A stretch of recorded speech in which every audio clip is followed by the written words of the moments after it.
বলো ডাক্তারবাবু। তোমার তোমার কি হয়েছে?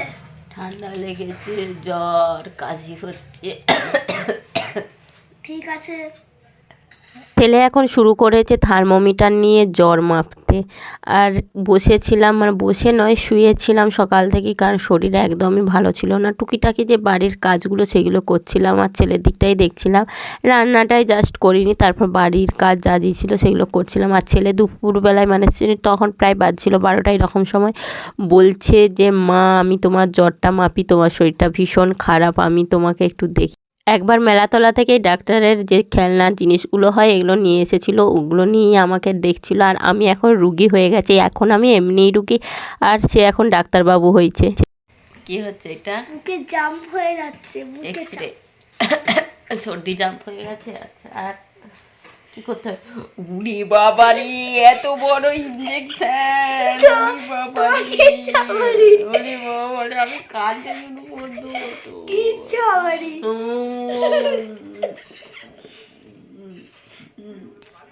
দাঁড়া,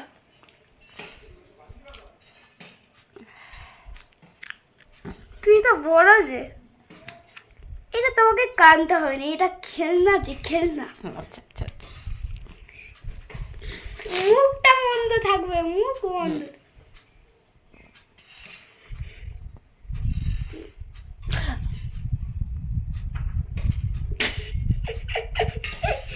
মুখটা তুমি বন্ধ থাকো। হয়েছে? চলো এবার স্নান করতে হবে, চলো হয়ে গেছে। হ্যাঁ, অনেক খেলা হয়ে গেছে, আমাদের দুজনের খেলা হয়ে গেছে। পরে স্নান করিয়ে তারপরে তোমরা ভিডিওটা কন্টিনিউ দেখতে থাকো। আজকে সকাল থেকে ব্লগটা শুরু করিনি, আজকে মোটামুটি 12:30টার পর ব্লগটা শুরু করলাম। আমার সোনার সাথে একটুখানি খেলতে হবে, যার জন্য খেলা করছিলাম। দেখ, ওকে স্নান করাবো, তারপর রেডি হবো। কোথায় যাই, কি করি না করি পুরো তোমারটা বলছে যাবো আজকে, বলেই দিয়েছে তো, কি জন্য পুরো ভিডিওটা কন্টিনিউ দেখতে থাকো।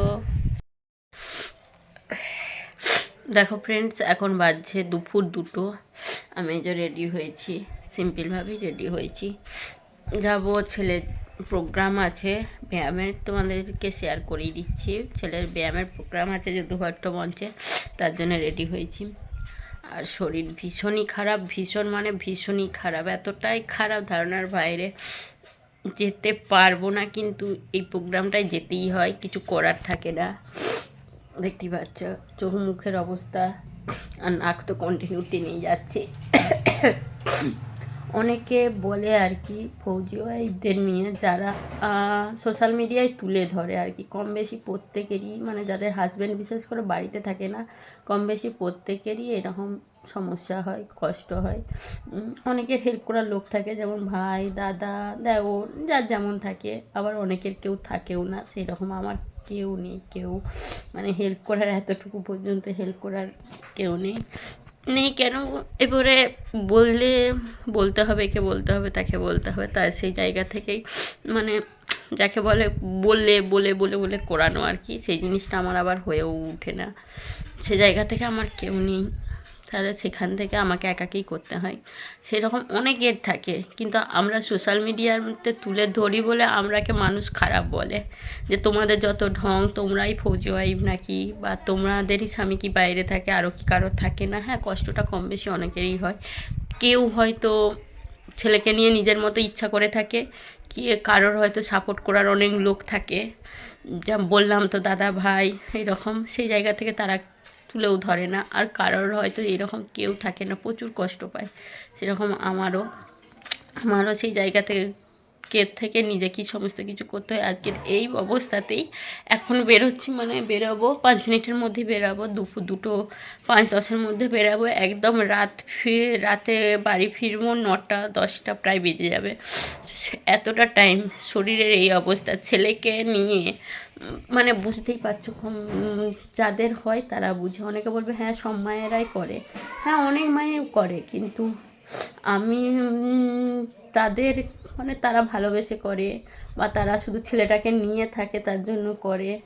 আমরাও ছেলেটাকে নিয়ে তো অবশ্যই করি, কিন্তু আমাদেরকে বাইরের দিকটাও করতে হয়, ঘরেরটাও করতে হয়, সেই জন্য আমরাকে আরও অনেক বেশি কষ্ট করতে হয়। যাই হোক, অনেকটাই বকবক করে দিলাম। এই পরিস্থিতিতে যাদের হয় তারাই বুঝে। ছেলের জন্য মাকে তো অবশ্যই করতে হবে, সব মাকেই করতে হয়, করতে হবে ভবিষ্যতেও, আর করছেও এখনকার সমস্ত মাই। সেই জায়গা থেকে মা হিসাবে অবশ্যই একটা আলাদা কর্তব্য, আর ফৌজি ওয়াইফ হিসাবেও একটা আলাদা কর্তব্য। যাই হোক, অনেক কিছুই বকবক করে দিলাম। কোথায় যাই, কী করছি না করছি সবটাই কন্টিনিউ দেখতে থাকো ভিডিওটা। আশা করি ভিডিওটা দেখতে ভালো লাগবে। তার একটু পরেই বেরিয়ে পড়েছিলাম, মা আর ছেলে রেডি হয়ে এই যে বাসে উঠে গেছি। বাসে উঠে গেছি বলতে সবাই মিলে একটা বাস ভাড়া করা হয়েছে, মানে যতজন গার্জেন আছে সবাই মিলেই বাস ভাড়া হয়েছে, সেই বাসটাতেই সবাই মিলেই যাওয়া হবে। আর বাসটায় ওঠার আগে অনেক কিছুই কাণ্ড হয়েছে। আমি স্কুটি রাখার জায়গা পাচ্ছিলাম না, তারপর নিজেকে একাকী স্কুটি নিয়ে আসতে হয়েছিল। এরকম নানা রকম টুকিটাকি ঘটনাও ঘটেছে, সেই সব আর শেয়ার করি না। দেখো, বলতে বলতে পৌঁছে গেছি। বাস থেকে নেমে যদুভট্ট মঞ্চ, বিষ্ণুপুরের যদুভট্ট মঞ্চে প্রোগ্রাম হবে। প্রত্যেক বছরই হয়, মানে ব্যায়ামের ক্লাস থেকে হয়ে থাকে প্রত্যেক বছর। আমার ছেলে এই নিয়ে 4 বছর এলো। চলো তোমাদের সাথে টুকিটাকি প্রোগ্রামগুলো শেয়ার করি। শুভেচ্ছা ভালোবাসা জানিয়ে আজকে মূল্যবোধ সেন্টারের 18তম বার্ষিক মিলন উৎসব অনুষ্ঠানের সমস্ত ছাত্রছাত্রীকে পালন করার অনুরোধ রয়েছে। আপনারা ধরনের যে ফলে নিয়ে এগিয়ে চলেছে সে সমস্ত ছাত্রছাত্রীদের আমরা স্মরণ করে নিচ্ছি আজকের অনুষ্ঠান।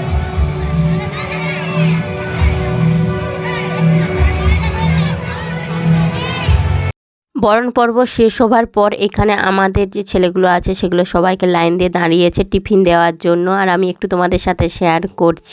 একটা এসে বিকালে টিফিন দেওয়া হয়, আবার একটা প্রোগ্রাম শেষে রাত্রেবেলায় যে ডিনারের টিফিন সেটাও দেওয়া হয়।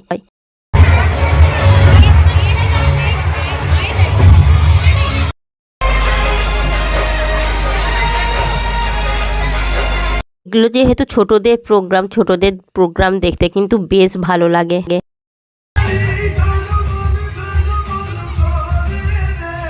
তোমাদের ক্লিপগুলো আমি একটু একটু করেই শেয়ার করছি, কারণ গান আছে, কপিরাইট দিয়ে দেবে, সেই জন্য।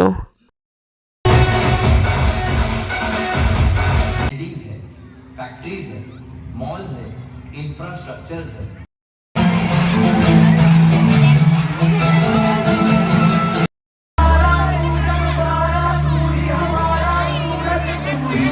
ছোট ছোট ছেলেরা প্রোগ্রাম করছিল, আর সমস্ত ছোট ছেলেদের প্রোগ্রাম দেখতে কিন্তু বেশ ভালো লাগে। আর তার মাঝখানেও কিন্তু চলছিল পুরস্কার বিতরণী, মানে সারা বছর যে সকল পরীক্ষা হয়েছে সেই সকল পরীক্ষার পুরস্কার। তারপর যারা সব ভালো স্টুডেন্ট হয়েছে, মানে ব্যাচের যেখানে শেখানো হয় সেই সেন্টারটার মধ্যে সারা বছরের যা সমস্ত কিছু আর কি ভালো দেখেছে সেই হিসাবেও পুরস্কার দেওয়া হয়। সেগুলো স্যারেরাই ঠিক করে, স্যারেরা ম্যামেরা যারা শেখান আর কি, ট্রেনাররা। আর সেখান থেকে আমার ছেলেও না বেস্ট স্টুডেন্টের পুরস্কার পেয়েছে। আমার ছেলে এই যে স্টুডেন্টের বেস্ট স্টুডেন্টসের পুরস্কার নিচ্ছে। তো আমার ছেলে এই বছর পরীক্ষা দেয়নি নানা রকম কারণবশত।